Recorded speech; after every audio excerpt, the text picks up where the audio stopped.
الحسد يأكل الحسنات كما تأكل النار الحطب أو كما قال عليه الصلاة والسلام سبحانك لا علم لنا إلا ما علمتنا إنك أنت العليم الحكيم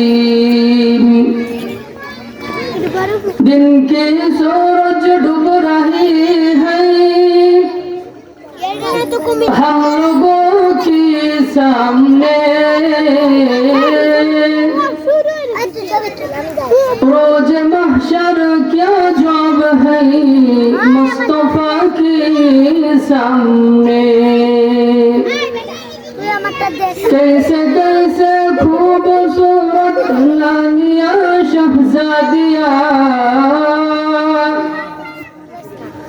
कैसे कैसे खूबसूरत नानिया शहजादिया तन बतन सब बल गया है शक्ल सूरत क्या हुई तन बतन सब गल गया है शक्ल सूरत क्या हुई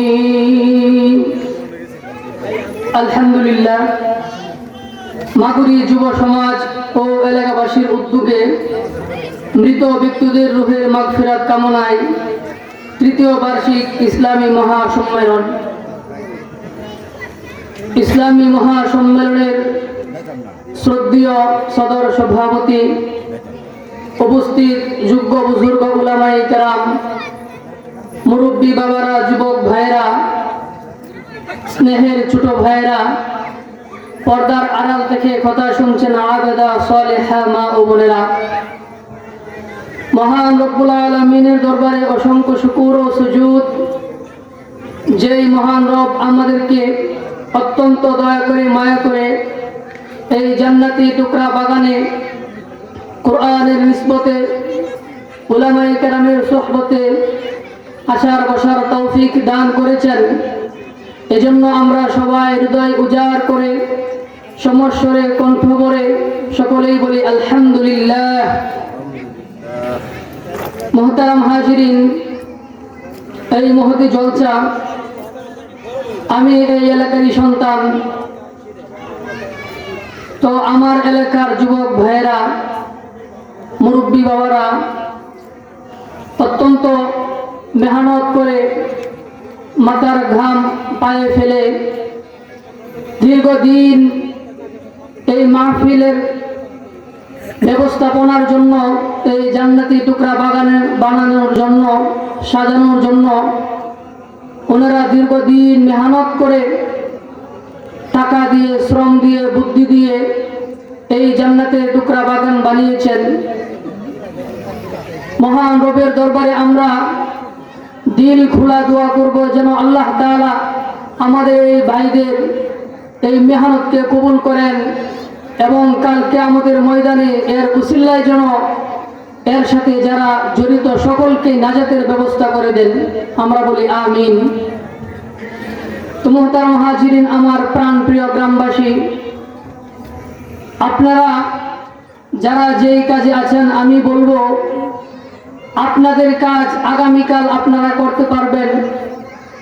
ব্যবসা বাণিজ্য, চাকরি, কৃষিকাজ অথবা আড্ডা, যে কাজে মশগুল থাকেন না কেন আপনার কাজে আপনি আগামীকালেও সময় দিতে পারবেন। কিন্তু এই যে ভাইয়েরা মাথার ঘাম পায়ে ফেলে অক্লান্ত পরিশ্রম করে এই জান্নাতের টুকরা মাহফিল সাজিয়েছেন, এই মাহফিল আর আগামীকাল থাকবে না। তো আমি সকলকেই করজোর আবেদন করব যে আমরা সবাই মাহফিলে চলে আসি। মাহফিলের মাইকের আওয়াজ যত দূর যাচ্ছে অন্য অন্য এলাকার যারা আছেন তাদেরকেও আমি আহ্বান করব যে সকলেই অতি তাড়াতাড়ি এই জান্নাতি টুকরা বাগানে এসে পড়ুন। যোগ্য বুজুর্গ উলামায়ে কেরামগণ তাশরিফ আনবেন।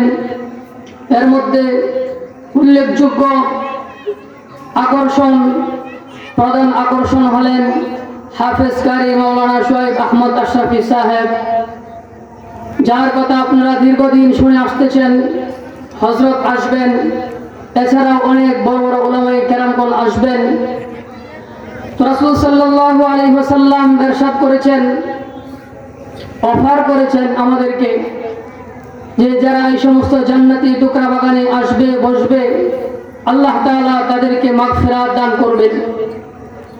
বর্তমান জামানায় আমাদের মুসলমানদের অনেক ঘাটতির মধ্যে এটাও একটা ঘাটতি, কমতি, যে আমরা গুনাহ করি, আমরা মালিকের অবাধ্যতা করি, কিন্তু মালিকের কাছে ক্ষমা চাওয়ার যে মন মানসিকতা, মাগফিরাত চেয়ে নেওয়ার মন মানসিকতা আমাদের তৈরি হয় না। যার কারণে দিন যত যাচ্ছে ততই আমাদের পাপের বোঝা ভারী হচ্ছে। পাপের কালিতে আমাদের সাদা হৃদয়ের সাদা পাতাগুলি কালো হয়ে যাচ্ছে। যদি আমরা এভাবেই চলতে থাকি তাহলে আমাদের ধ্বংস অনিবার্য। তো মুহতারাম হাজিরিন, আজ আমি আপনাদের সামনে অত্যন্ত গুরুত্বপূর্ণ একটি বিষয় নিয়ে আলোচনা করার ইরাদা করেছি। বিষয়টি হলো আত্মার ব্যাধি, হিংসা ও অহংকার। আল্লাহ তাআলার তৌফিক যদি শামিলে হাল হয় তাহলে আমি উক্ত বিষয়ের উপর কিছু আলোকপাত করার চেষ্টা করব। ওয়া তৌফিকি ইল্লা বিল্লাহ। মুহতারাম হাজিরিন, দিন যত গড়াচ্ছে ততই আমরা দেখতে পাচ্ছি যে কিছু আত্মার ব্যাধি আমাদেরকে গ্রাস করে ফেলতেছে। যেমনি ভাবে একজন মানুষের শারীরিক অসুস্থতা আছে, শারীরিক রোগ হয়, ক্যান্সার, আলসার, লিভার ইত্যাদি রোগ হয়। এই সমস্ত রোগ থেকে যদি কেহ সুস্থতার